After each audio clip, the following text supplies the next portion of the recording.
खबर शामिल करते हैं कैरोल पक्का से। डॉक्टर असगर नून की रिपोर्ट के मुताबिक अल रज़ाक होम्यो क्लिनिक पर फ्री कैंप का इनकार।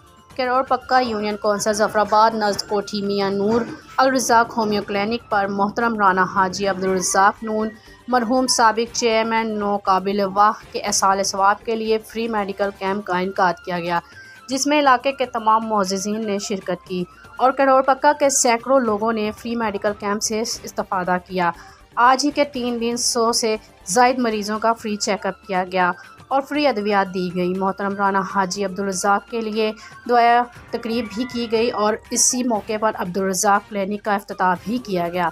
Doctor Mohammed Suhail general physician और लेडी डॉक्टर सानिया हसन लाड़ स्पेशलिस्ट ने मरीज़ों का मुआयना किया।